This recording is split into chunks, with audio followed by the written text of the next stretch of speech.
Okay, so I think we're going here. Hi, everybody. Uh, Aaron said this is early. This is early. I woke up this morning and I was like, why in the hell did I schedule this for 9 in the morning? I had a long night last night. But, no, I had an hour and a half here this morning that I could stream. So, I wanted to talk about something that I had to do lately to save some freaking print time. I've been printing every evening. I've been running these dungeon tiles to start a video series that I'm gonna be doing here in the future, and these are a little slow. You see, there's some prints from last night.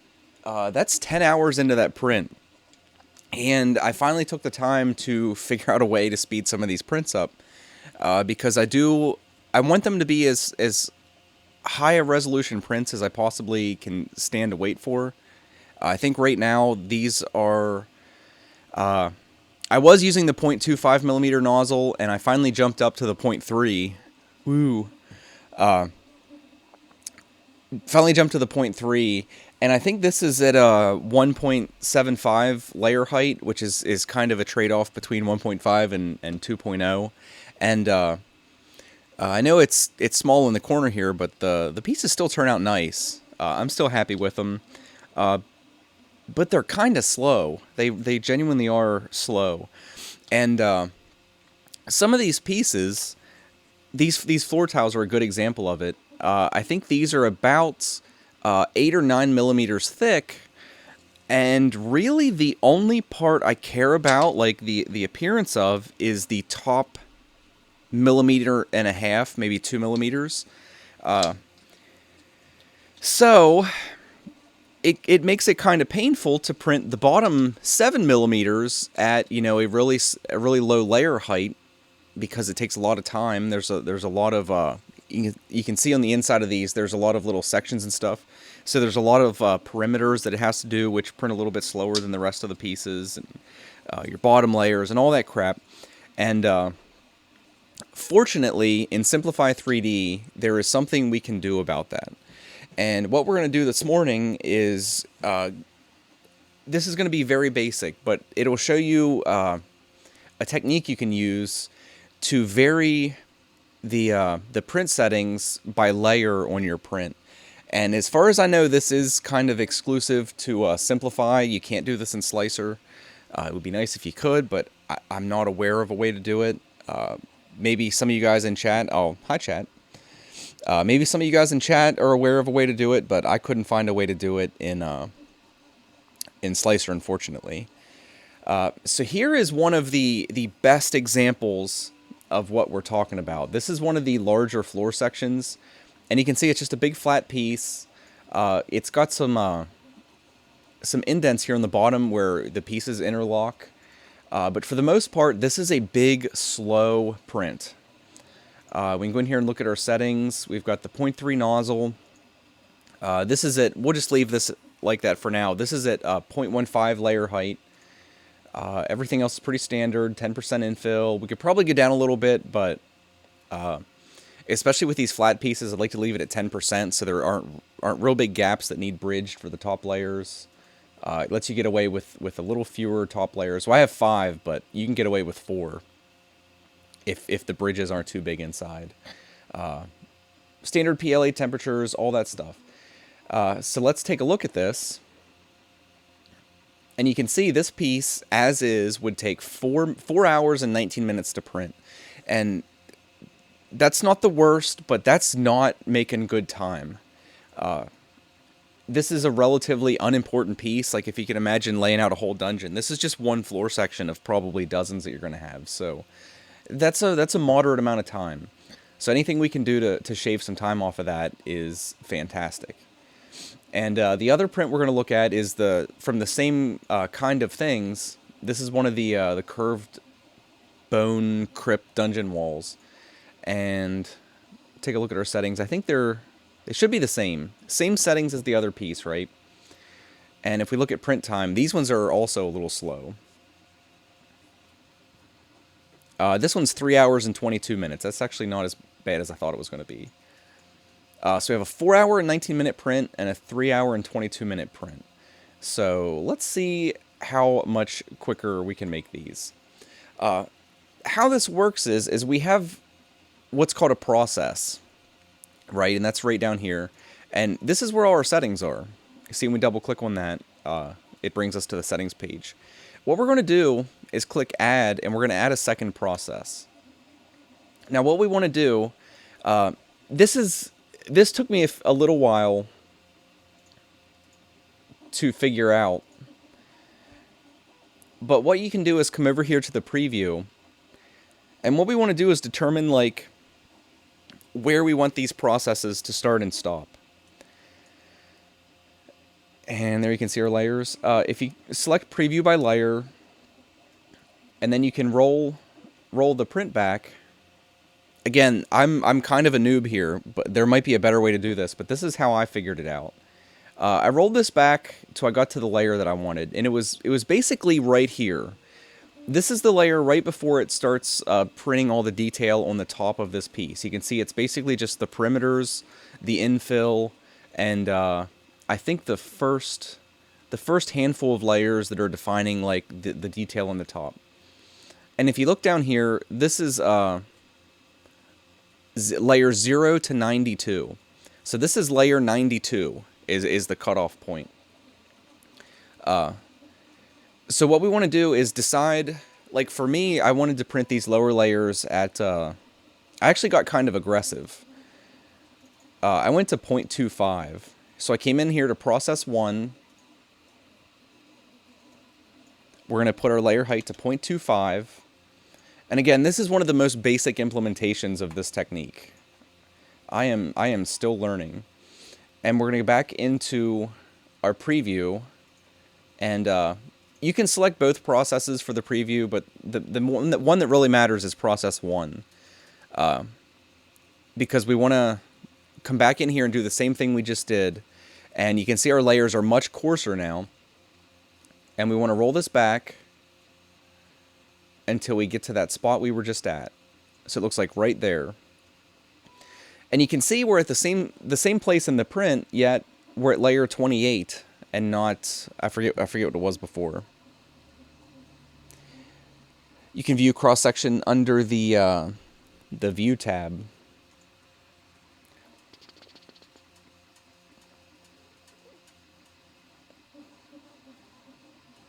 Oh, okay.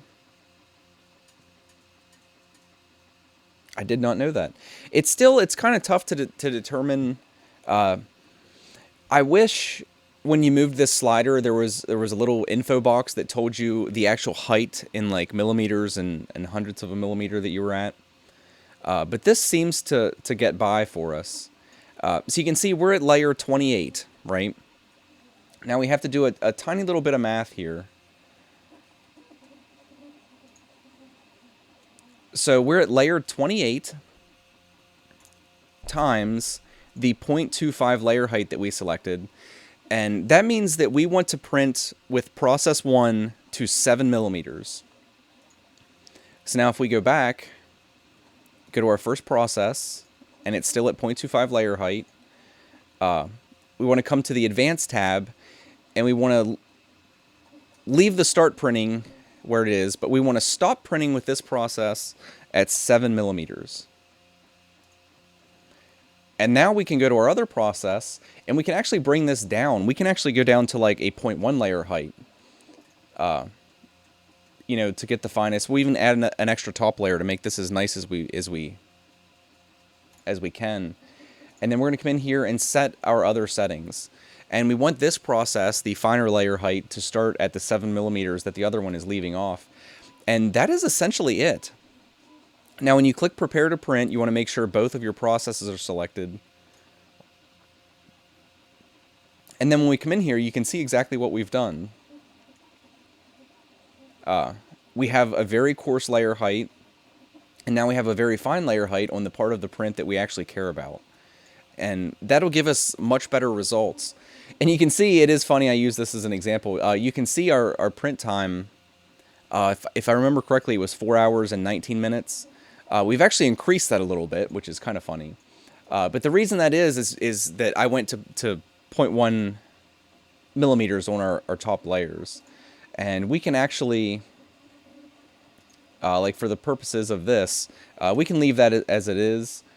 And then also go to our first process, and we can up our speed a bit. We'll go to 60 millimeters a second, because we really don't care about the quality of this first layer.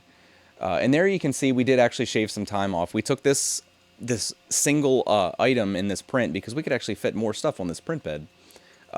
We took this from 4 hours and 19 minutes to about 3 hours and 40 minutes. So we took about 40 minutes off the print time of this. Yeah, Andre, I would. If I was going to run this print, I would print the top layers at 0.1. Like I said, I want these pieces to look as nice as I can get them. Though, this one's printed, like I said, I believe at 0.175, and these actually look nice, so I could probably get away with 0.15. 0.1 layer height might be a little excessive on these particular pieces. The other example we had was this bone wall, and this is one that I might end up wanting the 0.1 layer height, because like these skulls and stuff, they do look... The higher resolution you can stand to wait for, the better they look. So let's do the same thing with this one. Luckily, all these pieces are the same. The base thickness of all these is the same. I'm pretty sure they're the same. So if we go in here, this will be our first process. We'll make this stop printing at 7 millimeters. We'll change our layer height to 0.25, and we'll again up our speed. Because 60 is pretty fast for this printer. I've seen people print faster, but there are some trade-offs to printing fast. So there's our first print process, and if you come in here, you can see it's only going to print essentially our base. So we'll come back, we'll add a second process. We'll set this one to 0.1 layer height. And we'll bring our speed down. We could actually bring it down. I think 40 is the MK2 default. 45 seems nice.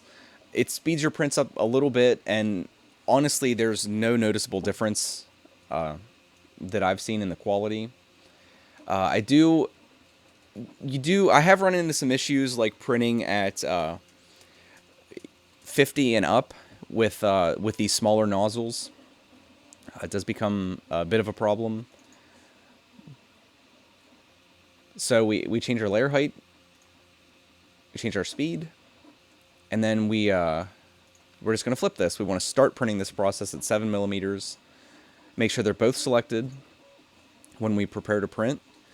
And then this is going to be slower because the bulk of this is going to be at a finer layer height. But we probably shaved 20 to 30 minutes off the print time of this piece by speeding up that section of the print that doesn't matter.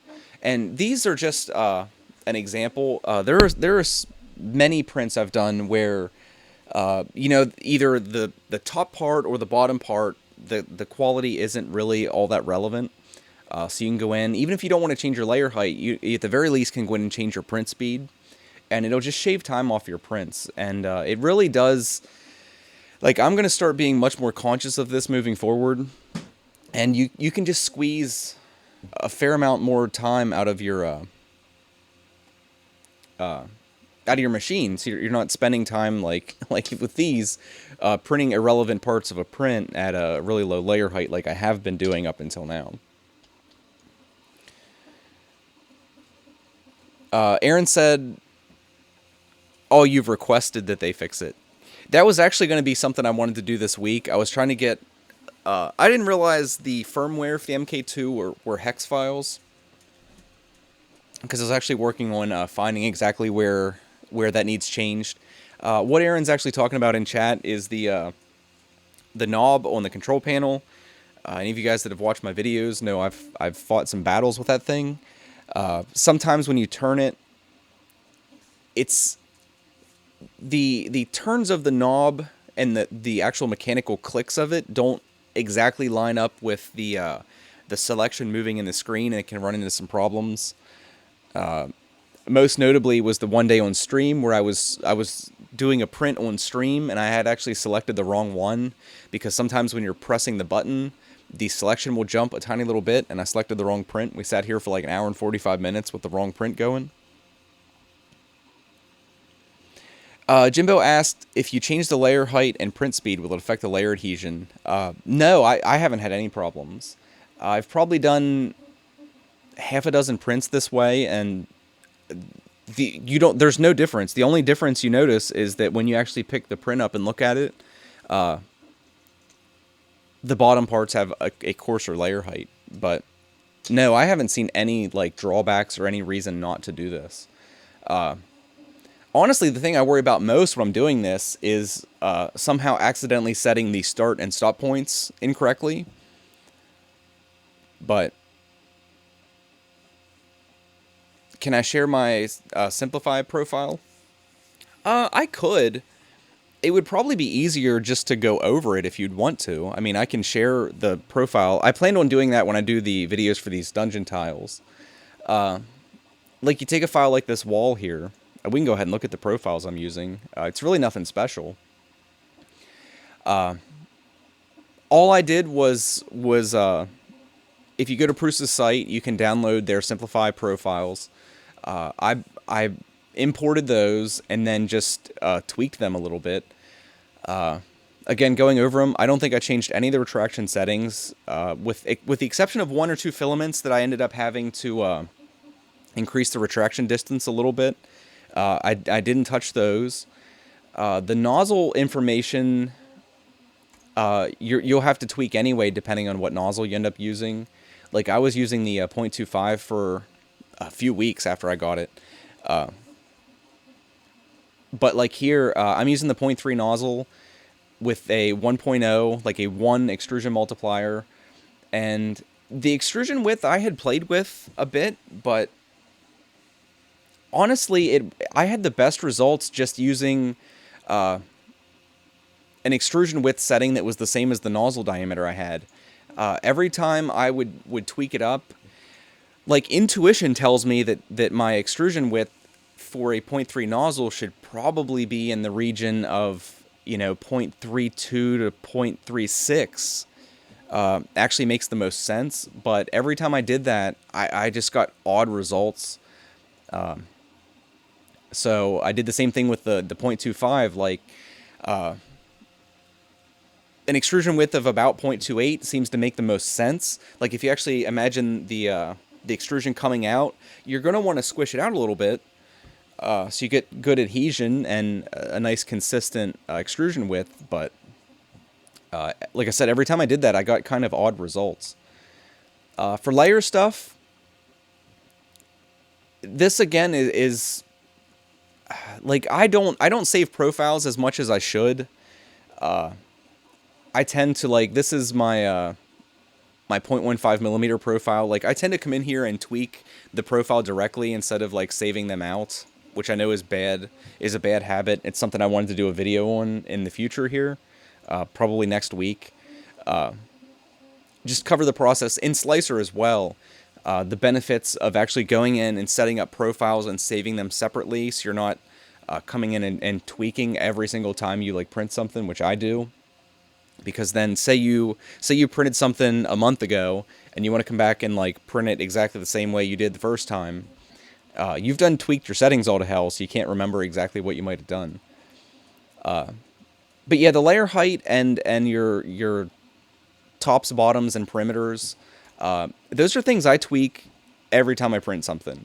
Every print will, do best with something that's a little bit different. Like prints like these, they need almost no bottom layers. It's just a big hunk of plastic. So usually I'd come in and bring this down to like 2 or 3 bottom layers. At 0.1, I'd probably still leave it at 3. Because that's something you do need to do some quick mental calculations. Like this, at a 0.1 layer height, if we go down to like 2 bottom layers, that's only 0.2 millimeters of plastic on the bottom, and you can actually get some kind of flexible, in a bad way, flexible prints if you do something like that. So first layer settings, again, they for the most part are going to need tweaked on every print. If once you get to that point, you're kind of conscious of settings and stuff. Like I have it on these. I've left these at 100% first layer height, just because all these pieces butt up against each other, and I like to have the squarest edges I can, so I don't have to do too much like sanding and stuff afterwards, so you don't like mushroom out. Plus, after I did the 1500 grit sandpaper and acetone, my bed adhesion is back up to like the crazy range where stuff sticks like crazy. Like these have little tiny support posts in here that you're supposed to break away after they print, and they stick to the bed. Like most of the times when I pull these off, all the little supports actually stick to the bed. They don't come off with the print. Yeah, Francis was saying my coasting is set to 0.1 for better result. Yeah, that's why, like, talking about settings is one of those odd things. It's best, I've always been that way with computers, it's best to just mess with stuff, honestly. I know that doesn't sound very technical, but do your own experimentation. Like, stay within reason, you know, make small changes one at a time, do some testing, and see what changes that actually makes in your prints. This stuff, again, is all print dependent. I do use a skirt. That's the line that prints, you know, offset from your print. I do use that. It's a nice way to like purge any schmutz off your tip. I know it does the purge strip on the front, but that seems to be good practice. Infill, again, I know it's not very informative, but infill again is very print dependent. Yeah, the infill pattern, I tend to use grid or rectilinear for everything. I don't use triangular for anything. I don't use like the wiggle or honeycomb for anything for the most part. A lot of these, like especially honeycomb, at the same infill percentages, like honeycomb will give you bigger bridges to cross. Like say we're printing a flat piece with a 10% grid compared to like a 10% infill of honeycomb. The honeycomb will have a shape like this that can leave you with some rather large bridges for your top and bottom, well, your top layers to bridge, which can cause problems. It ends up leaving you in a situation where you need more top layers to get the same kind of smooth results. Support, again, is dependent on print conditions, same with temperature. Cooling, I don't mess with hardly at all, since I print almost exclusively in PLA. Fan off for the first layer at 100% from there on out. Nothing really special. I don't mess with this for the most part. I've never had a need to. Some of these we will do a video on later. Like with your PID tunings and stuff, there are some things that you will have to modify in here. Same with the scripts tab. I don't mess with anything. I'm not advanced enough to really go in here and manually manipulate the G code and get better results. I can go in here manually manipulate it, but speeds I haven't done as much experimentation with as I'd like. We've all seen videos of people just blazing away on their printers with like really high print speeds, but I haven't done much experimentation. Like I said, I've pretty much across the board jumped up from 40 to 45 millimeters a second because it's just a little bit faster, and I notice zero difference. I've had zero problems at 45 millimeters. For the most part, with most prints, I don't have any problems with 50 millimeters a second. You do get more noise out of your machine for sure as you up the speed. Like I think this is printing at 50 millimeters a second. I think it is, and you definitely notice a little bit more noise because all the movements are a little more aggressive. None of this stuff ever end up changing. Like the bridging settings have all seemed to be fine for PLA. And with the Advanced tab, the only thing I've really ended up messing with is the layer modifications, these start and stop points that we were just messing with. But beyond that, yeah, I mean that's pretty much it. Most of the settings you don't need to tweak until you run into problems for the most part, or if you're getting a print result that you're not really happy with. So yeah, I could, like I said, I could share profiles, but they would only be appropriate for a small number of prints for the most part. I mean, just the basic fact that I'm using a 0.3 nozzle and most everybody else is using a 0.4 would cause some issues,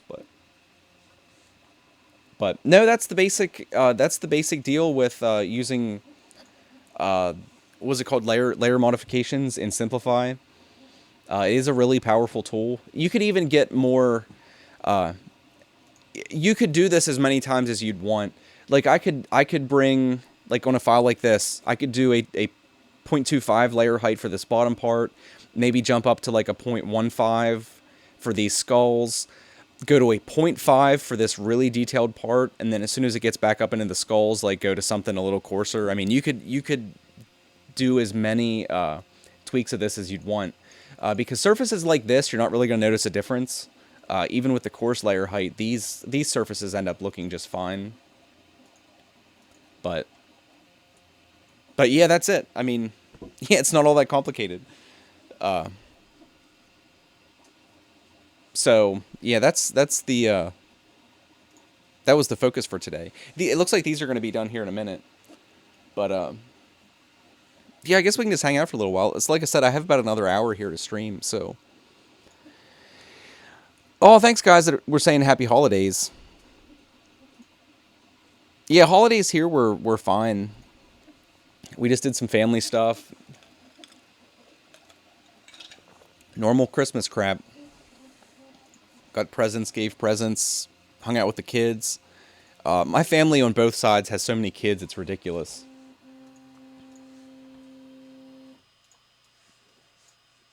I think there's like, we were at my grandparents', and I think they have like 24 or 26 grandkids now at this point. Did I mention ABS juice? No, I've never actually used that, Francis. The only thing I ended up doing a few weeks ago, I was having like I was just having really shitty bed adhesion. Even with prints like this that are just big flat chunks, the edges were curling. So I ended up getting some 1500 grit sandpaper from Lowe's and taking some acetone. And at first I was very gentle. I was very gently rubbing with the sandpaper. And that helped a little bit. But then I went back and I was pretty aggressive with it.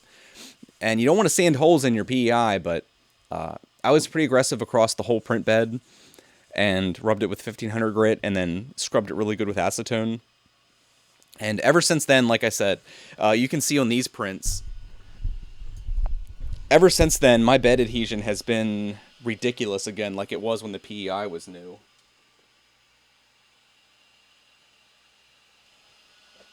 Like, I would imagine these are adhered pretty well. I'll try just using my fingers.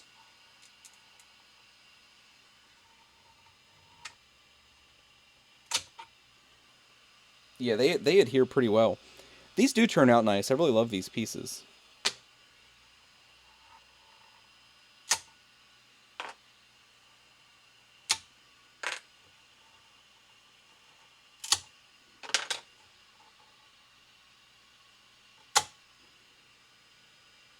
You see, they're cool little stone walls for the dungeon tiles that I have.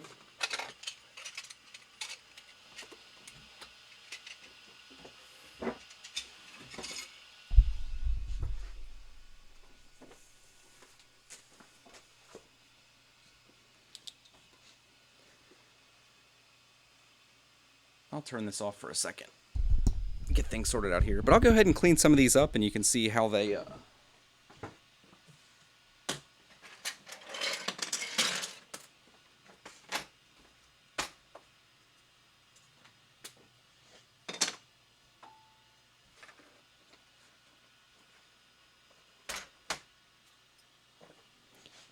they use these clips to interlock. I guess I was a little hasty turning this off, eh?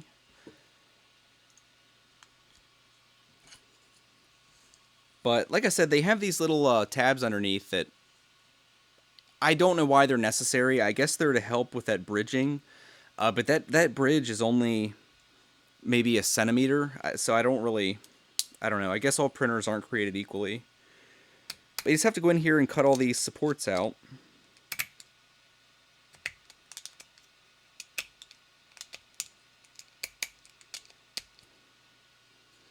And then break all these guys out.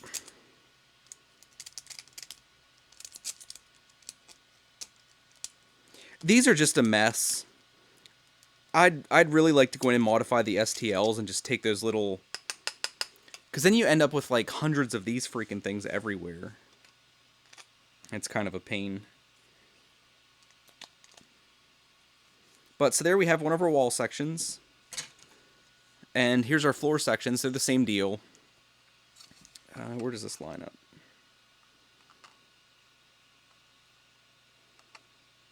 That's a weird one. Let's get the one that goes... There it is. So let's take this guy. And I'll just clean this center piece out.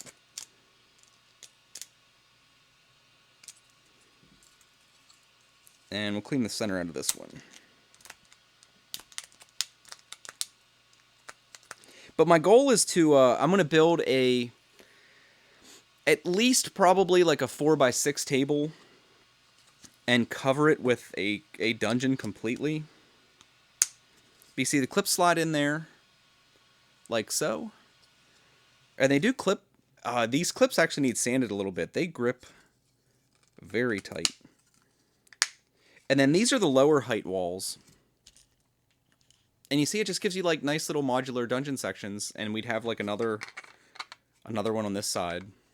Nice little hallway. Whatever you want. They're sweet. And they're so tough. Like you could throw this across the damn room and nothing's going to happen to it. That's what I love about them. And you can clip them a little more aggressively than I have it here with one in the center. Because the whole assembly gets pretty stout once you actually put all the clips in.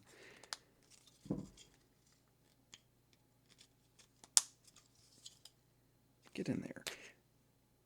See, that's another thing with those little pieces, is they get in the corners sometimes. There we go. But no, do any of you guys play, like, tabletop role-playing games? I haven't played in about 10 years, but there's been a couple YouTube channels I've gotten in the habit of watching lately, and I've really gotten the bug again recently. Because I've done about a decade of, well, more than a decade, but, like, online gaming and stuff, and it just does not scratch the itch. But there you go. Like I said, and these, like, clipped on two sides, man, that's a tough little assembly. You could shoot that out of a slingshot at somebody.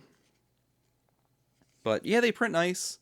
They look amazing painted up. I've only done like 1 or 2 test pieces, because I'll have to do some of that in the future.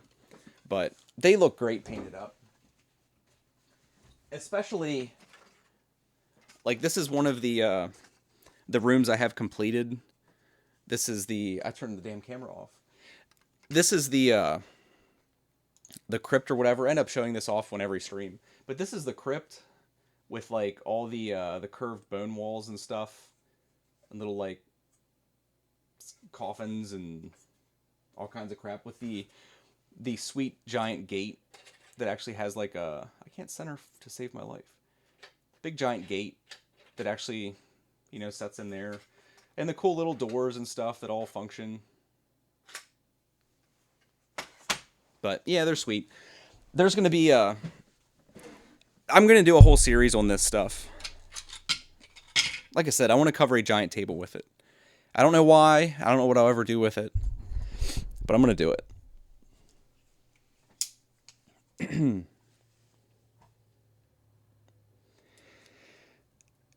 You'd like to know how to play? Oh, Joey, you never played Dungeons and Dragons or anything like that? Basically, you have... Man, I haven't gotten any of these out. Basically, you have little, like, miniatures.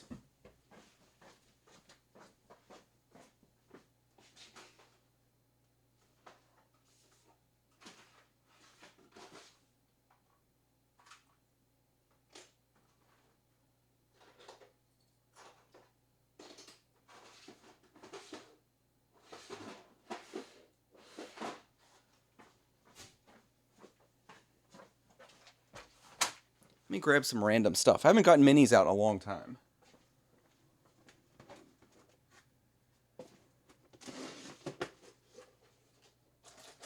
Some of these are ugly.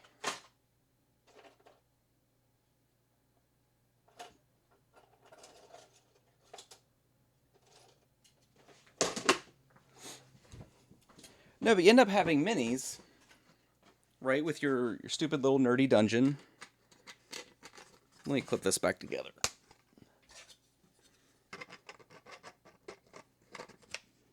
I need to print more of the clips. I don't have nearly enough of the clips. And now, like I said, now I have these little things everywhere. They're freaking everywhere.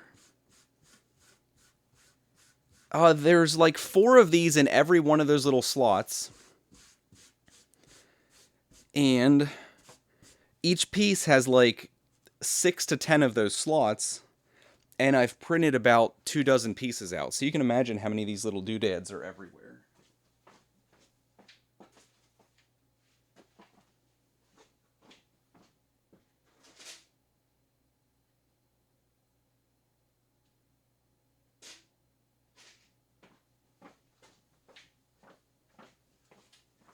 Okay, let's nerd out here for a minute.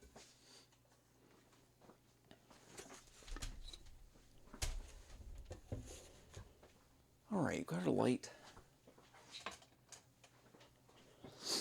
So, what do you do when you play these games, you ask?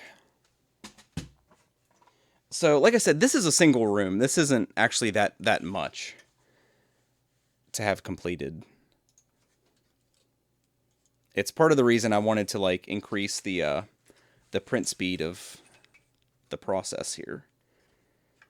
All right, so we got our little room, and you just use everything that I've been working on.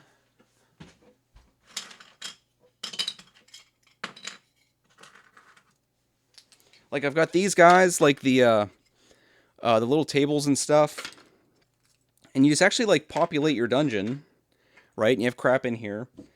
And then you use your little minis, like I have little like skeletons and I have some bigger stuff, like his hand is broke off, but like he's an old demon prince from Games Workshops from, I don't know, probably like the early 90s. But you just have like your dudes in here or whatever. And like there's rules for everything. This is so nerdy. I apologize. We're nerding out so bad here. But he's a little big for this room. But you have all kinds of stuff that I've painted over the years. Like these were Zinch ogres from Warhammer Fantasy Chaos. If you're wondering why he's blue, the god he followed was blue. And little dudes, like he was some of you guys will probably recognize this. This is like mostly Space Marine parts from 40K. But this is one of the characters I played in a like a sci-fi role-playing campaign we did like years ago. And then bigger guys, like here's a freaking bone giant. And most of the minis I have are pewter. Like this guy probably weighs a half a pound. He's a big old dude. But no, you have your little guys in here or whatever. Like you have your little goblins, and like everybody that's playing has a character that has a bunch of rules, and yeah. I can't believe you never played D&D. I can't believe it. You've missed out. What did you do with your childhood? Like some of my best memories were playing like D&D, and there was a couple other systems in high school and stuff. That's why I have like such warm fuzzies about playing now. I've been like jonesing a bit. But yeah, you have a big old sheet with a bunch of like statistics and stuff for your character that you get to like pick and randomly generate and stuff. And that's why these tiles like these are with 1 inch squares, because like you have like movement. Say you can move like 4 inches a turn. You know, you can move your guy, and it just like makes it easy to track like movement and stuff. But yeah, like one person in your group ends up being the dungeon master, and he actually like runs everything. He controls all the bad guys. Like say you have a bunch of skeletons in here and crap. He is basically the guy controlling all of that, and then every player like controls their little dude, and you just roll dice, which everybody loves rolling dice, even people that aren't nerds. Like if you hand them a handful of dice, like it's just one of those like cool little fidget toys to play with.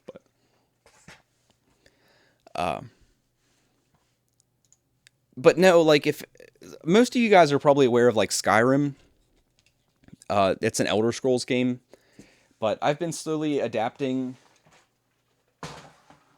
It's a system called Basic Role Playing from the late 70s, early 80s, and it was like a D100 where it uses percentile dice for everything. But I've slowly been adapting that to the Elder Scrolls universe because it's one of my favorite like game worlds. Like out of everything, like I think the Elder Scrolls has one of the like best backstories and stuff. Super cool world. Because most people are familiar with Skyrim, but I was actually big into like the older games like Daggerfall and especially Morrowind. Like Big Bang Theory, they play stuff like that. Yeah. Yeah, they cater to the nerd crowd. But like my wife is not into that stuff at all, and even she'll get into to playing some role playing games. Because with the right group of people, it's like one of the most fun things you can do because it's just an opportunity to like just kind of be goofy and have fun, and it's like a nice distraction from like the actual real world. I know some people, some of the nerdlings take it a little far. They get a little too far into it, but in the right amounts, almost anybody can have fun with games like that. Especially when you have like cool terrain. Like one of the things I've been working on lately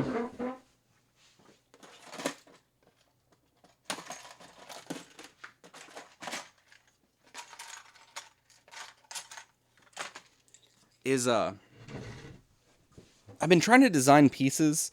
Like you have these tea lights, right? That are just like battery operated, and yeah, it looks bright as hell, but they flicker like a candle, right? And I've been trying to design pieces, like you can kind of see this piece, where one of these button cell batteries will slide into here. This is one of the early ones that the fit wasn't that great. And then you'd have a little post, and actually making torches for lighting and stuff inside these dungeon pieces, because it makes them look so much cooler. Because even taking one of these humongous ones, they're just a little oversized. Even just taking one of these and throwing it in there, like how it casts light and stuff in there, makes it look sweet. But these are just a little bit big. But you can imagine like lowering the lights in your room and getting it all atmospheric and stuff. But yeah, cool stuff. No, I'm a fan of D&D. I just like there's things about D&D that I don't like. And the BRP, the basic role playing system with some modifications and stuff, just fits me better. It's easier for new people to pick up. There's we could have a several hour long debate about different role playing systems, but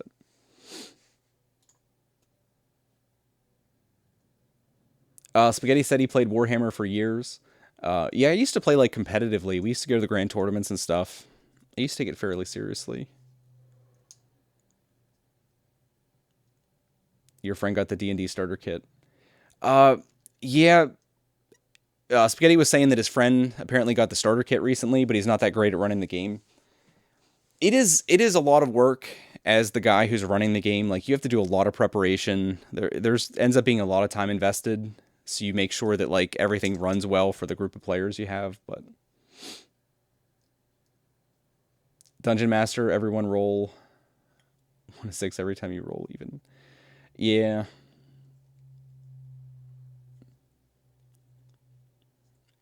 Oh, there's one of my friends I've done some role playing with. Fifth edition is pretty good. Yeah, most of the old school D&D guys that I've seen that did reviews and stuff on it, they said it's pretty easily the best iteration of D&D that has ever been. Uh, yeah, I like it. It just D&D 5th doesn't really fit the Elder Scrolls world all that great. And if I'm gonna have to like heavily modify something, the BRP system just like fits better as a base. But no, I'm pretty pumped to play. It's gonna be hard to like round a group up. Uh, Thor in there is a gaming friend I've had for a long time, and if you didn't know Daryl, I've been hanging out with Ray lately, one of our other like longtime gaming friends, and like we talk about it. There are some people that just aren't fit to do role playing games. Like all of you probably have some power gaming friends who are just like they have to have the strongest. No matter what you're playing, they just want like the strongest, they want the best, they want to play like as efficiently as possible. Like that kind of takes precedence over having fun. And I actually have a lot of those people around me right now, so it's going to be a little tough to find like a decent group to do some role playing with. Yes, Logan. Logan, I wasn't going to name names, but yeah, Logan is the stereotypical example of someone who's not fit to play a role playing game. Logan was a friend of ours that was really good at playing games, which sometimes makes you really bad at playing role playing games because it's not all about just like playing the best or being the best or having the most efficiently built character. Yeah, see you, Dawn. Thanks for stopping by.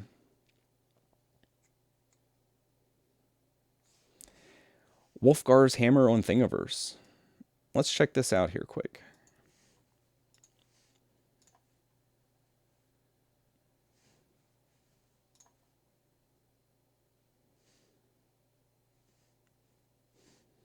I've been checking Thingiverse.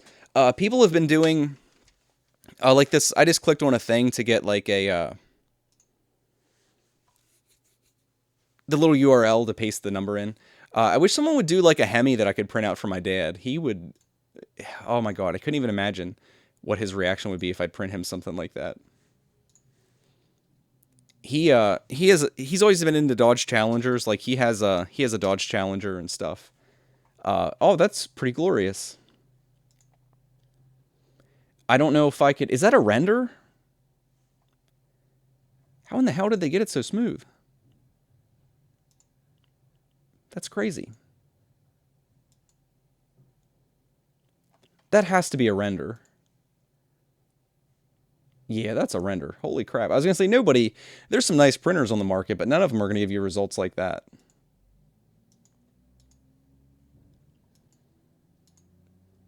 No, that's kind of cool. But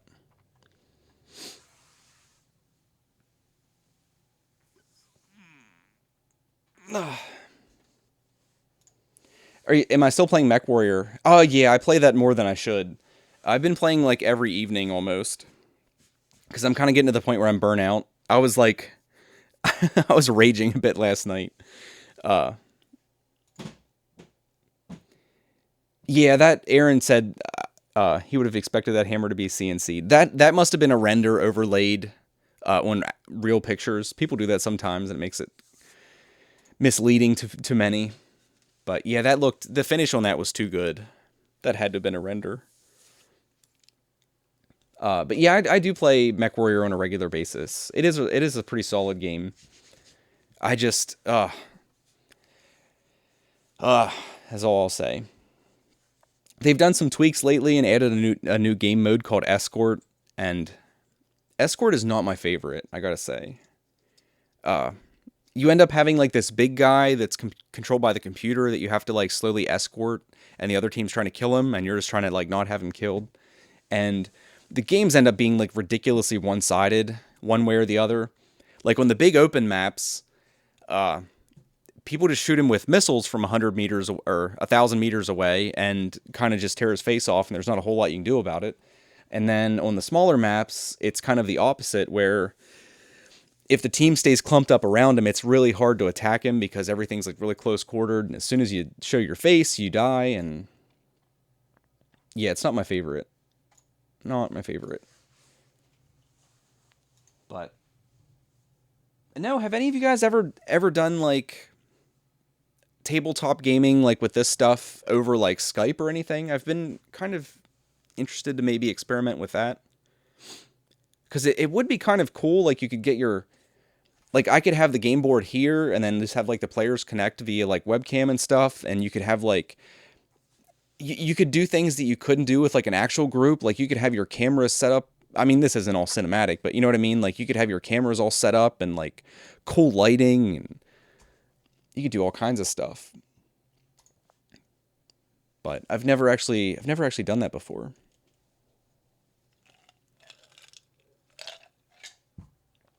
Hi, Nurk. Is that Nurk?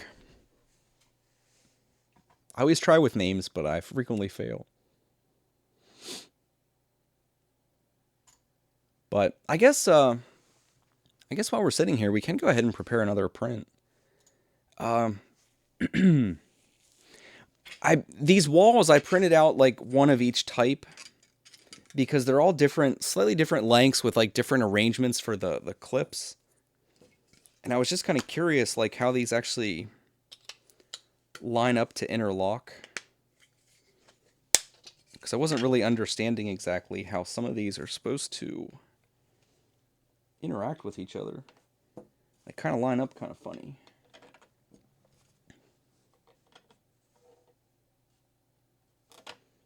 Yeah, they do. They kind of line up kind of funny. I guess you just end up needing, like, a ton of different variations. Yeah, I don't understand. Because I don't even know, like, going forward which I should print. I guess I need to start doing a layout before I just start, like, printing my heart out, actually. I guess we could print out some more of these. So let's go ahead and get some of these files prepped with the way how we were talking about, like, the different processes. So we'll go ahead and remove this. I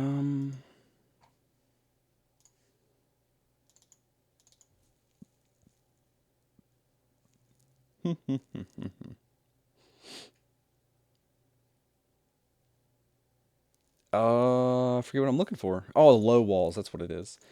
And it is kind of nice, they have these, like this is a sheet that has all the images, or all the wall types on it, so you can kind of like know what you're dealing with. Which ones do we want here? We want these ones. So we'll print out 3 of these Q walls. That'll give us 4 of those. So we want the Q piece. Let's come in here, low walls. And we want the Q. And then we'll Control D to make duplicates. Like I said, we'll print 3 of these. We'll make 2 duplicates. We'll center and arrange. We'll go in here to our first process, and this should be the 0.25. That's fine. We'll go down to 3 bottom layers. Since we are printing thick layers, we don't really need 4 bottom layers. And I think 2 perimeters is plenty. That'll save us a little time also.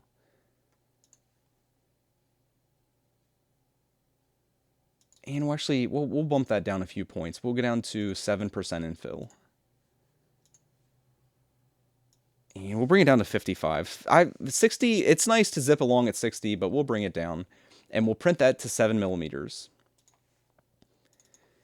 And then for our other one, we'll go to 0.15. Like I said, I think 0.1's a little ridiculous for these.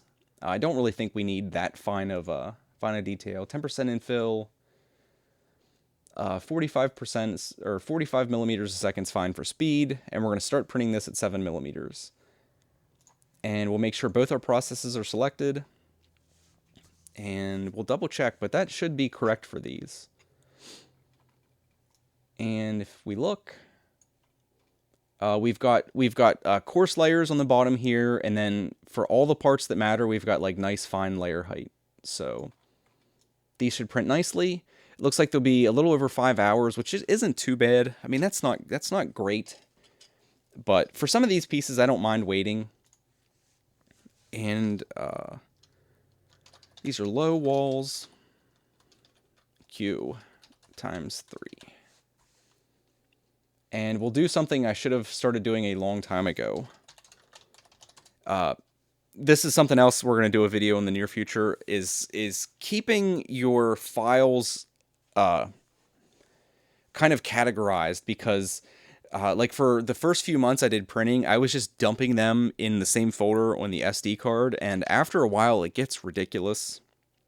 It gets ridiculous finding things. And these are... we'll do that 030 for the 0.3 millimeter nozzle. So everything in here will be with that. So these will be the low walls, Q times 3. And that's it. We did it. And you see, like, once you start doing that, it's actually not that big of a pain. And it does save you time. So we'll move this over.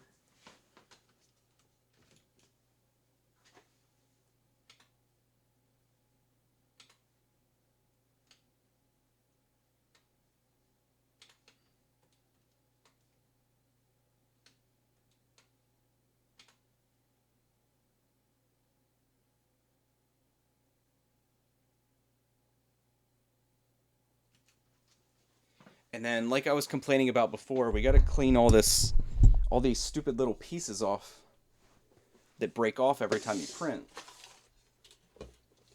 All these stinking supports.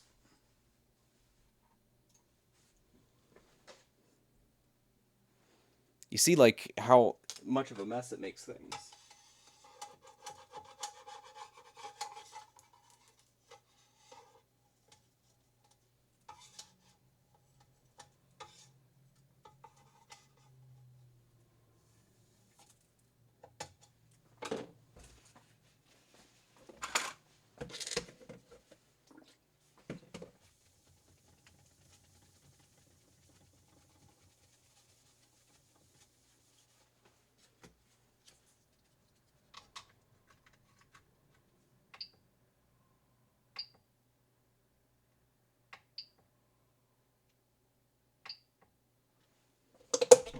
And there we go. No big deal.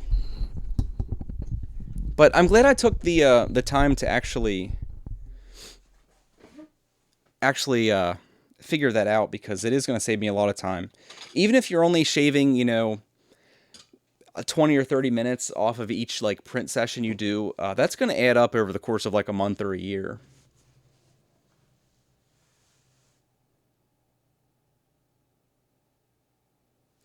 Take a look at the cross section again. This time not in preview mode. Okay, we'll go ahead and do that. Cross section. Oh, okay. Oh, that does, yeah, that is significantly better. I will give you that, sir. One problem that I do foresee is I don't know if this takes the print height into consideration. Because the nice thing about preview mode is it does actually give you the exact... Because like this, we're still going to have to do some calculations. You can get the approximate area that you want with this. But like that, we would still have to go... unless I'm mistaken, we'd still have to do a little bit of math and figure out what our layer height is, factoring in any difference in height for the first layer, for the actual transition. Like I said, I could be wrong. I don't actually know how it would handle, like, say if our change point for the process, or the stop point for the process, was at a point that didn't actually line up with one of the integers of our layer height. I don't actually know how that would handle that. Joey, okay, so you guys said it does take that into account. Okay. Gusner said, buy a USB card reader for your Slic3r computer. The sad thing is Someone actually sent me one of the wireless SD cards, and I just haven't had the time to set it up. I did finally figure out, with the help of someone, that part of the reason I couldn't get it to work when I initially tried to get it to work was that you have to go in the settings of your machine and actually set it to that. There's actually a setting in there for using the wireless SD cards. But I actually haven't, with the holidays and stuff, I haven't had the time to like go back and fool with it again.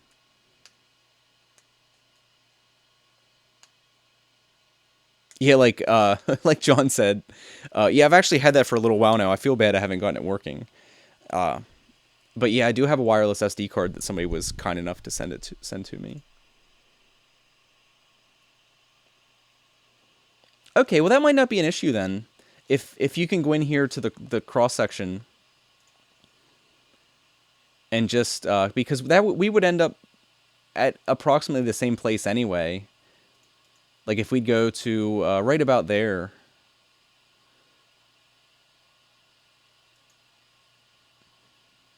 Yeah, I'm kind of curious. Like, let's see what it looks like in the preview if we go in and set it to like 7.09.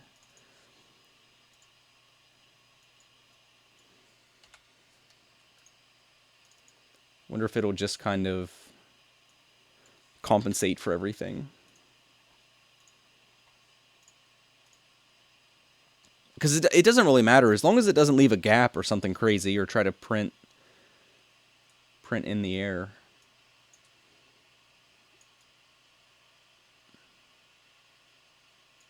Yeah, I mean that all looks fine. So yeah, that might be an easier way to do that. You learn something every day. No, thanks for that, guys. Oh yeah, I didn't have the. I'm sorry. I'm sorry. I didn't have that up. I was in here. I went to the view cross section, and it looked like right about there was where we had selected before, where it doesn't actually start on the wall sections.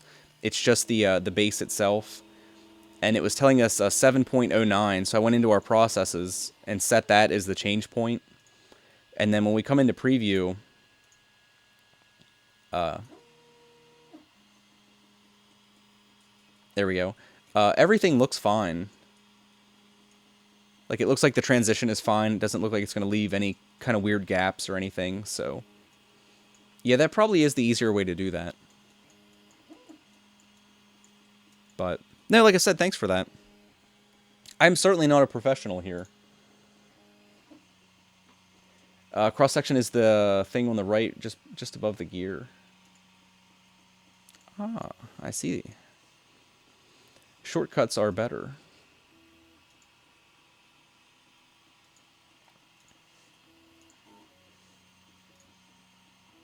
No, that's cool. We'll probably come back and revisit this after I've done this for a while. I'm sure there'll be some other little pieces of information that'll be worth sharing.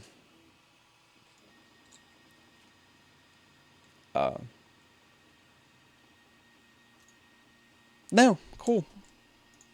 Saving time. Always a good thing with the printer. Unless you have multiple printers, that's like the next step for everybody. Then it starts to matter a little bit less.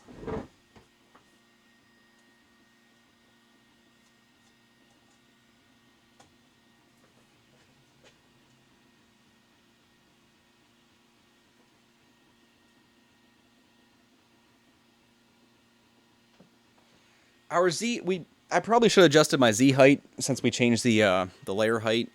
It looks like it's a little high.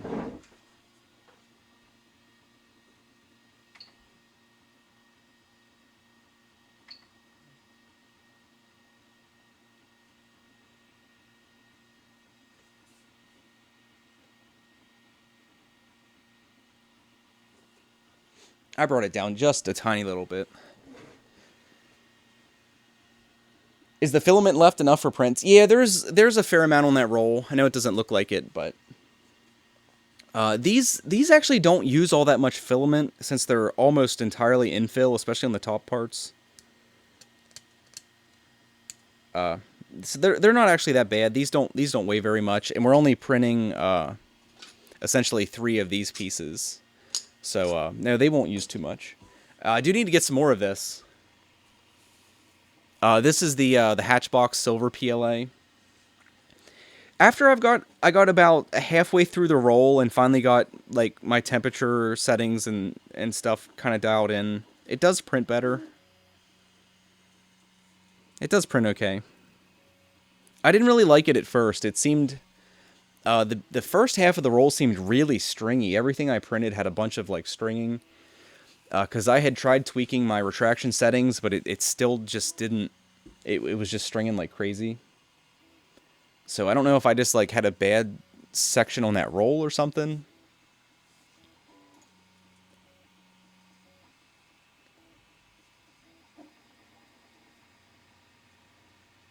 Do a video in setting up the flash air.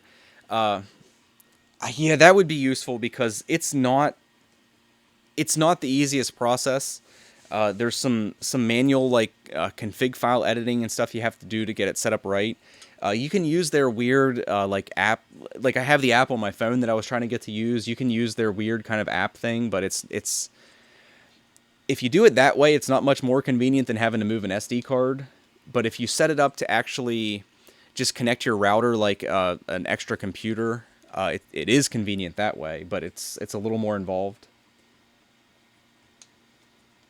The stringiness improved mid-roll. I know that seems weird to say, but that appears to be what happened. If you go back and watch videos from when I first started printing with this, I didn't really like it. It was, I don't know, it just didn't extrude all that well. And like I said, it was really stringy for some reason. But now that I got about halfway through the roll and like the tail end of the roll here, it seems to print really nice. Like all these are really clean. Even these like under pieces where it's like, you know, printing all those little support things, and there's a lot of travel moves, like a ton of travel moves under there. There's almost, well, I mean, there's zero stringing. I was going to say there's almost zero, but there's actual zero. There's no stringing in any of this stuff. But I was trying to think of what I printed. Like this thing, I don't know if you remember that video.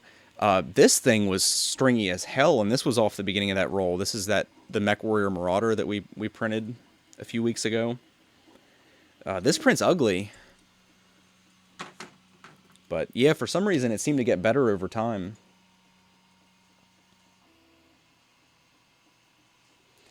If you like that kind of stuff, check this thing out. We can do that.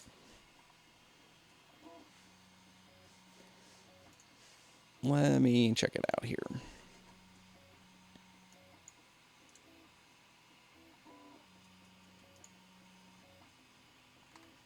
Damn it. I guess you can't use the paste and search function with that. Oh, I've actually seen this before.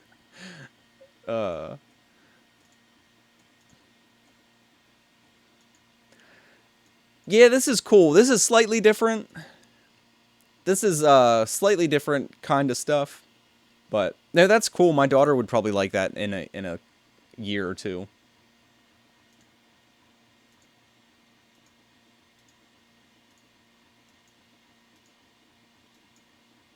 Those are cool. What is the scale of that? I can't really... None of the pictures have anything that really give you an idea of how big they are. I guess that's a keyboard in the back. So that 10, I guess, is about that big. Oh, there is a hand. Okay. No, that's a cool size. My daughter would probably like that in a few years.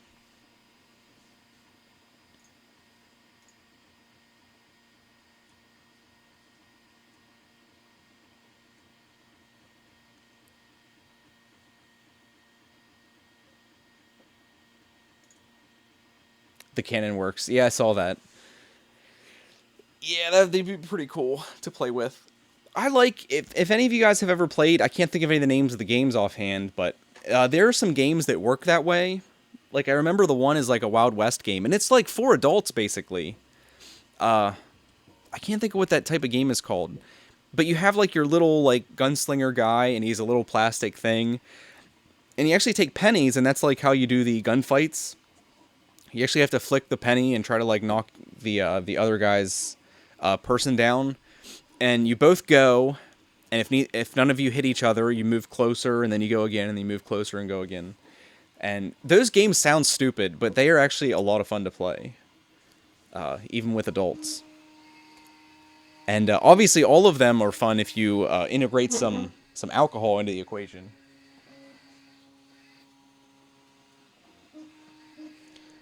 I think I'm going to need a new part cooling fan here in the near future. I don't know if you can hear that, but it started making a bit of noise. That's why I tap it. When I tapped it, it stopped for a while, but started again. Because that is kind of an annoying noise in the background. But no, I mean, that's basically it for today, guys. I just wanted to share that. I didn't have a whole lot of time to stream today. But I'm sure that'll be useful to some of you guys. Like I said, unfortunately, I'm not aware. Can anybody in chat confirm that? I'm not aware of a way to do that in Slicer. I looked around and did some Googling, but it doesn't seem... it doesn't seem like that's something you can actually do. I'd seen some threads lately about people asking if Simplify was worth buying. And there's a lot of die-hard Slicer guys out there that don't think it's worth the money, but there are some notable advantages. Peter said Simplify 3D is the only one supporting multiple processes.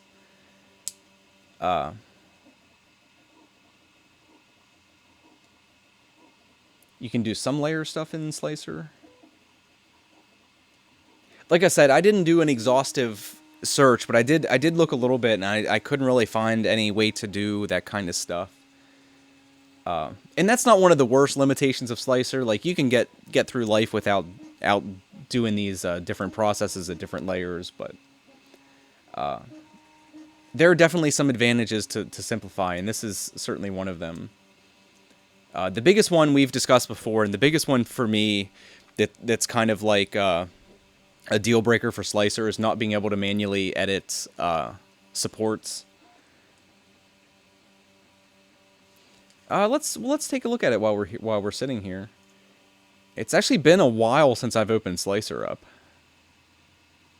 I haven't really missed it, because in the one thread I saw, there was a person who was swearing up and down that they just got much better results out of Slicer, and they couldn't get decent prints out of Simplify. And I'm a little skeptical. Like, I think there are some people that just look at the price and are kind of just super turned off. Where is the P? P.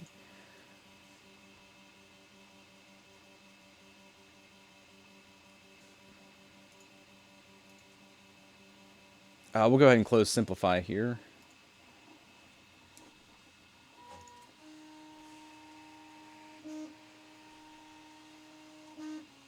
Is that about right? There we go. So let's add a model. That is not what we want.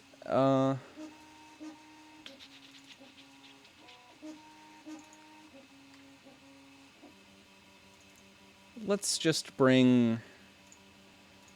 Let's bring this old big thing in here. Okay, so double-click the model.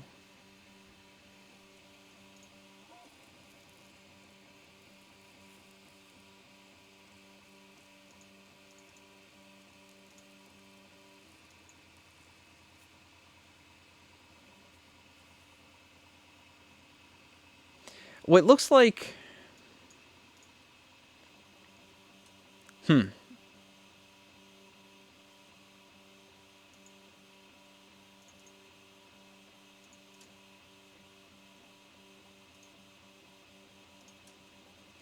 Yeah, I'm not sure exactly what we're looking at here, honestly. It looks like it does give us some control over...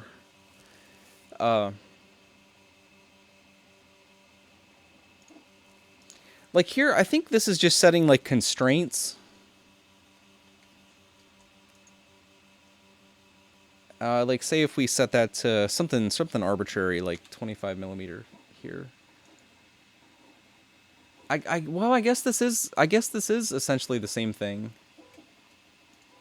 So then if we go to 25 and then 99, we'll do something crazy here to make it evident, and then see if...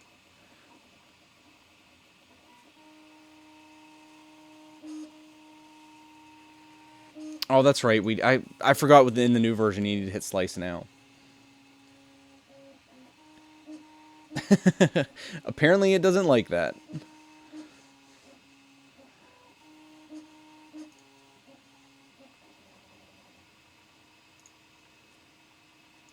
Apparently it did not like that. Let's do something a little less crazy. Let's do this piece.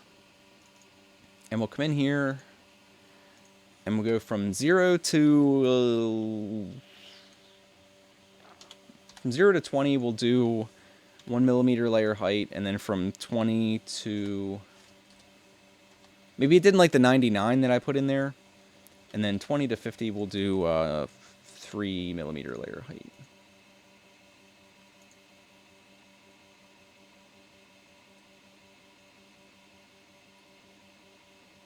That's true. Maybe I shouldn't be putting like... John said maybe it's because I put 25 in both. Maybe I need to go 25 and then 26. That could be it. I see we got a error in this file.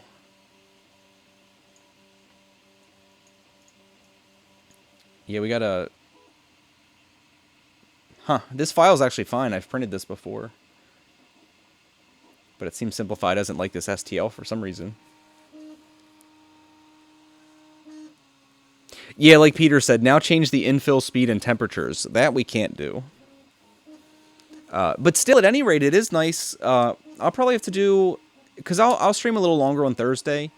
And if that's the case, I'll mess with this a little off stream. And if it is the case that you can do different layer heights in here, even not being able to change any of the other stuff, this will still be able to save you time on prints.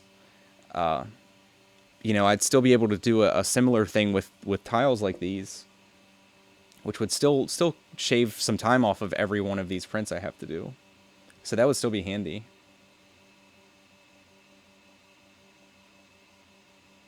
Yeah, did it freeze? I think it froze. Because Slicer's not this slow.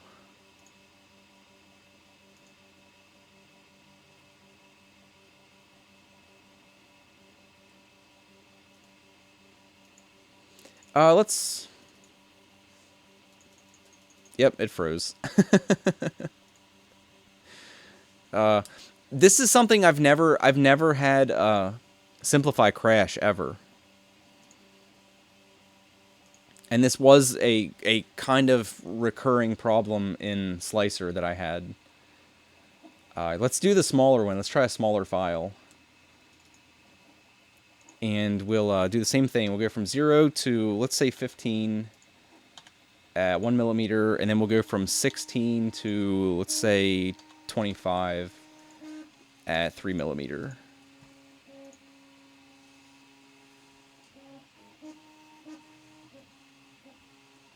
And did it freeze again?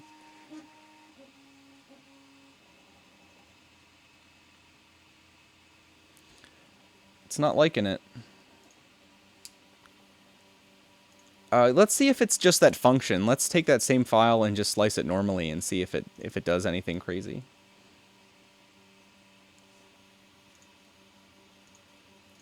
So small support, regular slice. I know sometimes these programs are a little sensitive to running other things at the same time. I know it's funny to say, but like I've used Simplify quite a bit when I had MechWarrior in the background, and it's something to do with like the this video window uses like some of the rendering functions of your graphics card if you have hardware acceleration turned on, and some of those programs don't like to interact at the same time. Did it? Okay, so it sliced it successfully, so it must be something with that function that it doesn't really like. So yeah, like I said, I'll mess with that off stream a little bit. so I can give it kind of like a fair shake, so I'm not running a bunch of programs and stuff at the same time, because I know that can cause conflicts.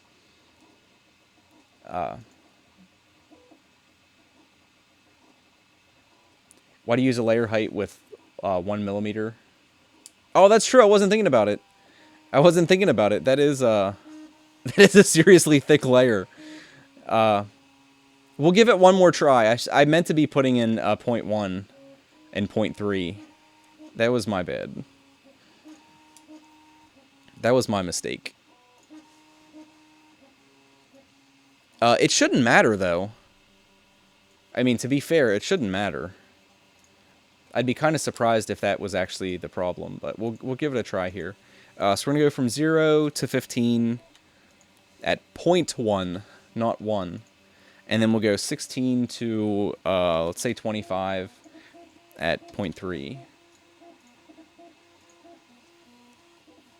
And I have a feeling it's... maybe it'll surprise us. I won't speculate. We'll just see what happens here. And it looks like it's sliced. So maybe that was it.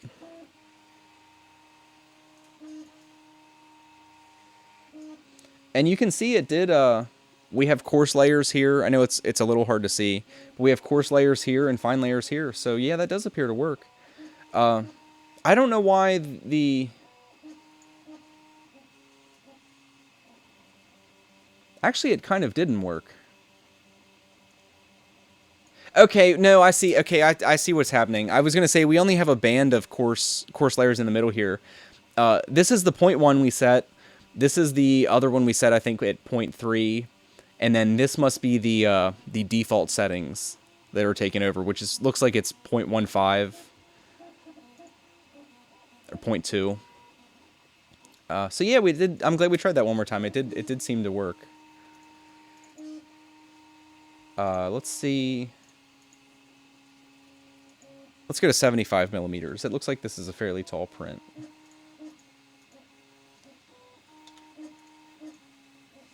Let's stress it. Let's stress it out even more. We'll go to 0.05 and 0.35. We'll see if it slices again.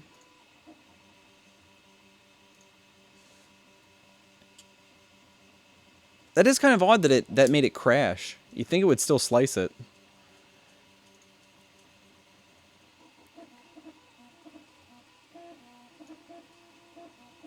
So it did. It looks like it did slice it. Okay, fantastic. You definitely get some detail at 0.05. That is, those are some smooth surfaces, for sure. But like this, I'm spoiled. I can't. How long is this going to take? It doesn't tell us. I'm spoiled. But no, thanks for, who said that? I forget who said that. And Busy. Thanks for pointing that out. Yeah, that was just an oversight on my part.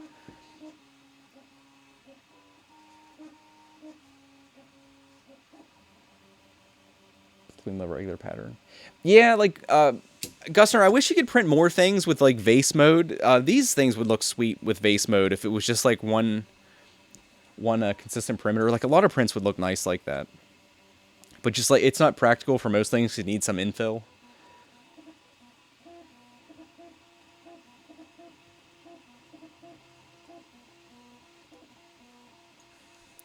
I'm gonna try here.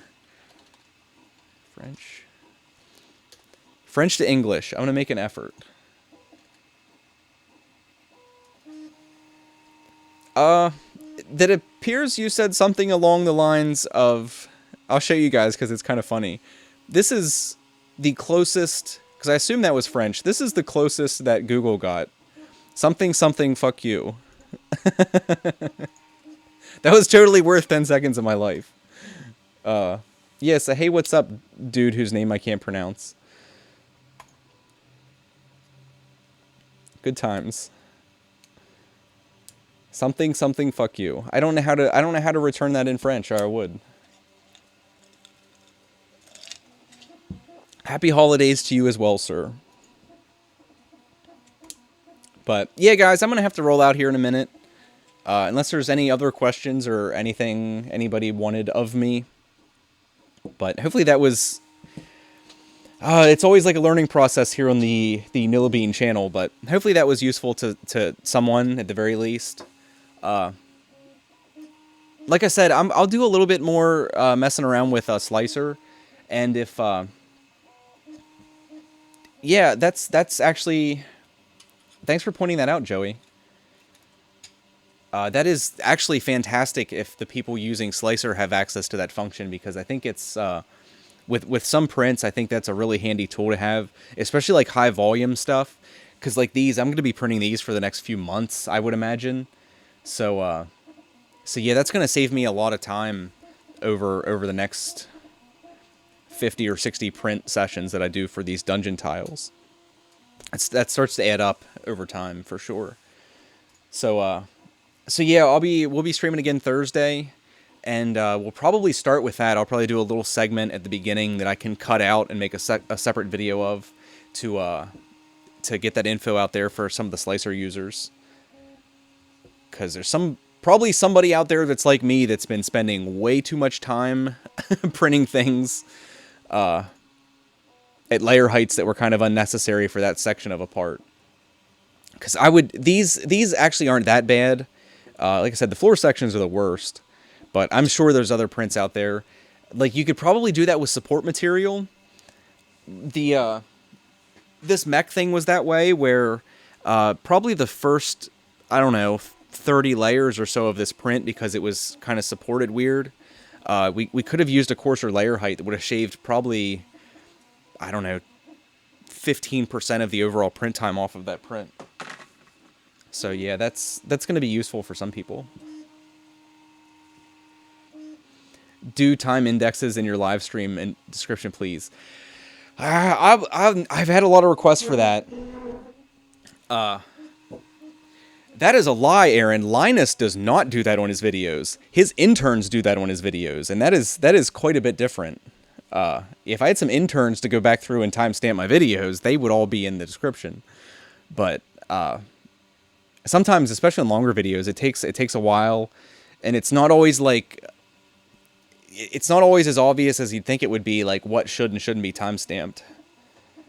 But no, some of it, I'll make an effort to do some of that. Like, as things grow here, I'll be able to devote more time to the channel instead of having to, like, F with eBay and other stuff. Like yesterday, I had to go do some decal installations for the place I used to work for. And then ended up taking, like, my whole day. And it kind of sucked because my wife had off because it was the day after Christmas. I ended up doing that crap.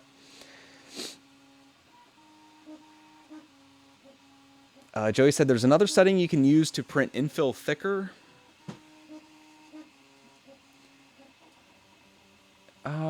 Is that the... which one are you talking about? Let me... Do you mean in Simplify? Or in Slicer?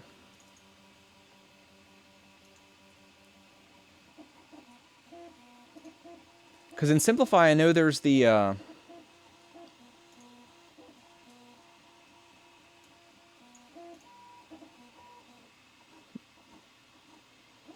Oh, the sparse infill. Where is that? I have that here. Let me turn my screen on. The sparse infill. The tooltip says... Oh, come on, tooltip. Determines the layer interval for sparse infill. For example, a value of 2 means infill is only printed every other layer. You can do that, but I actually did something similar to that. This other setting, it's not exactly the same thing, but the print infill angle each layer setting kind of accomplishes a similar thing. I don't know if it'll show in the preview. We'll go in the print preview here. I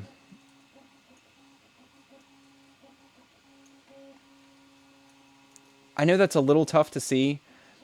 With that setting on, like say you have, like we had our infill angles at 45 and negative 45. What it'll actually do is it'll print one across this way, and then it won't print again until the next layer, and it'll print again. And if you imagine, you'll have air gaps between where they don't overlap. And I had actually been doing that at first, but like when this is one of the pieces I did like that, and it actually has like a really soft feeling, and it actually flexes a lot more than I like. Like that, I know it's tough to see, but I can actually like bow. I can actually bow this piece because the infill actually isn't solid and interlocked.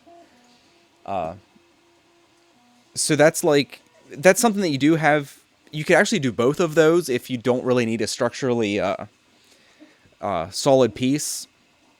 But like these, I guess it doesn't really matter, but it has kind of like, if you have it on the table and push on it even a little bit, it has kind of like a spongy feel, because it's basically like two diaphragms without a whole lot of solid in between them. So that is an option. I imagine if you do both, if you wouldn't print infill angles at each level and use the sparse infill setting, you could probably shave a good bit of time off of a print. Some things, like a model like this, that is essentially all perimeters, like most of the structure are perimeters, you could probably save a significant amount of time on the print. I mean, that is a good idea. You could shave a lot of time off of a print by doing that. On things like this, where the infill isn't really relevant to the overall like strength of the model. But yeah, definitely be wary of that. Do some testing before you commit to like a bunch of pieces.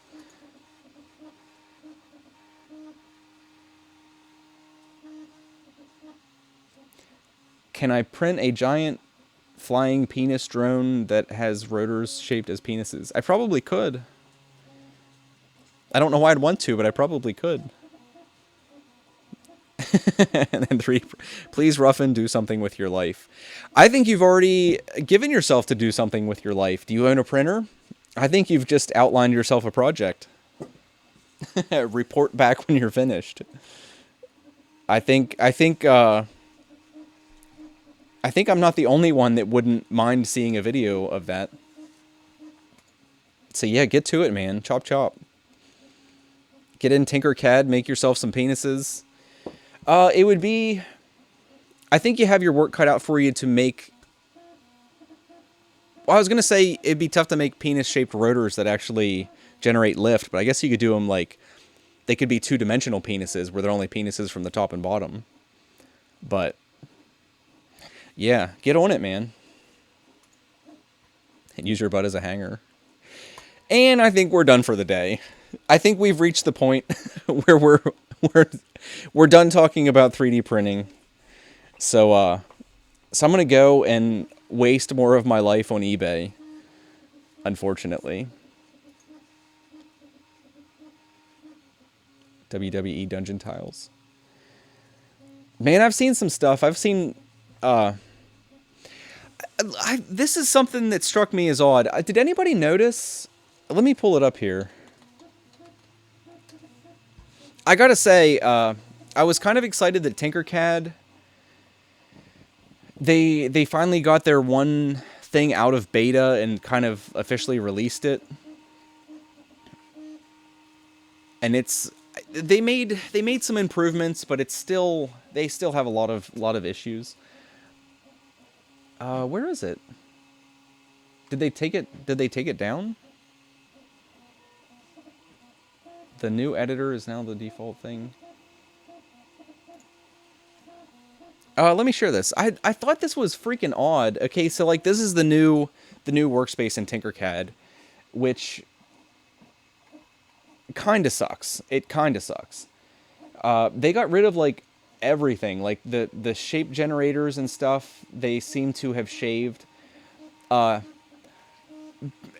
did apparently have time to add a Minecraft builder. I don't know if anybody saw this. Watch it not load. I've had so many problems with this now. Like I know we said we weren't going to use Tinkercad, and here we are again. But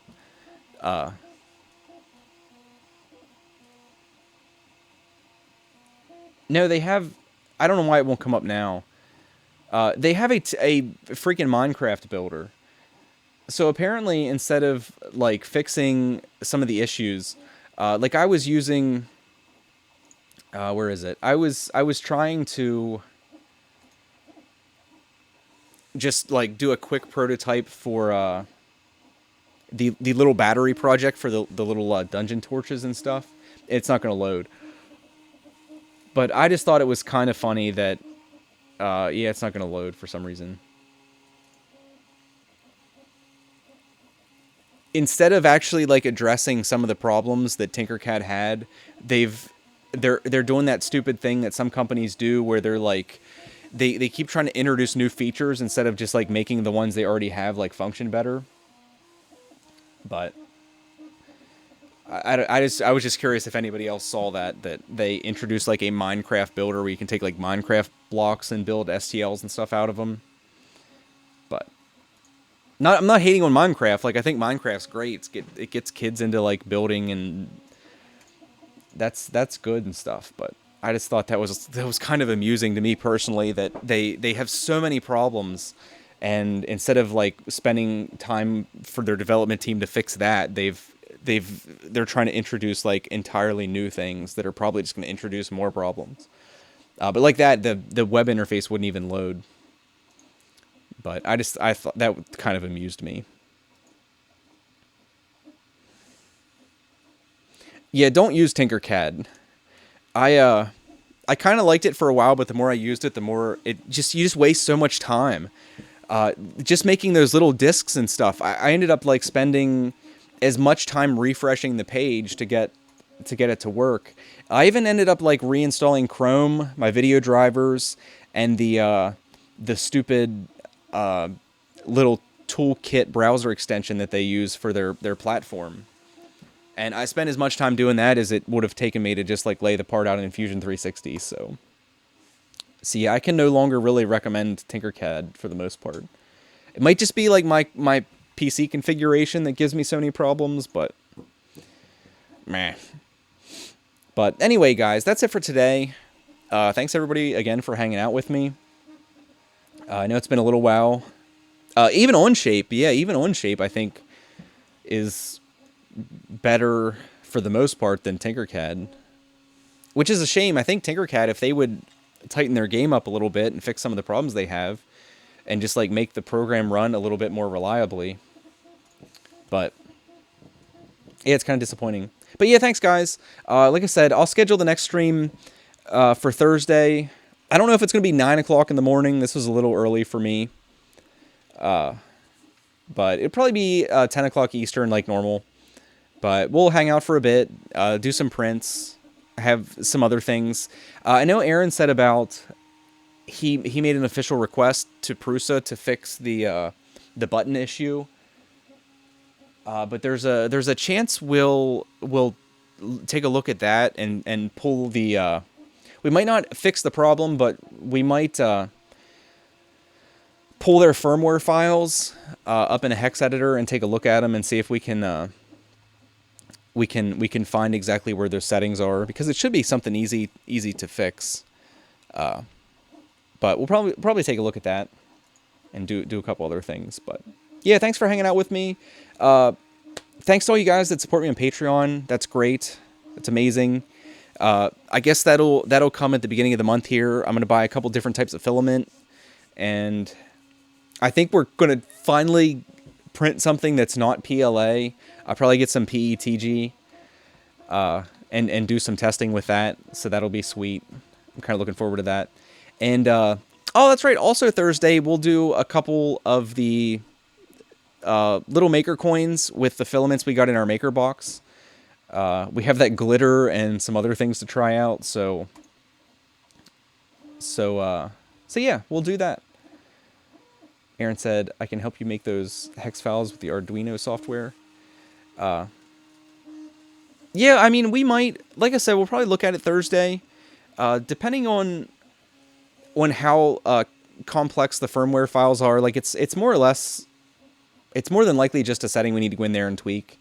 And if that's the case, we'll go ahead and change it and reflash the firmware and see if we actually fixed it. But it would be nice if Prusa would just address that in one of their their firmware builds coming up. 'Cause it's been a little while since they put firmware out. Well, it's probably been a month and a half. Which I guess isn't that long, but you know what I'm saying. But yeah, I'll see you guys Thursday. Thanks everybody. Thanks everybody that subs. I haven't looked, but I would assume we hit like 1,400. Craziness. The Minecraft builder didn't work in Chrome. It did work for me. Last night I was messing with it, and it did work for me. I don't know why it's not working now. I don't know if they have like issues with server load, or I don't know what the deal is with Tinkercad, but they're loose butthole right now. I don't know if any of you guys watch Always Sunny, but Tinkercad is loose butthole at the moment. They need to tighten it up. But all right, guys, we'll see you later. Thanks.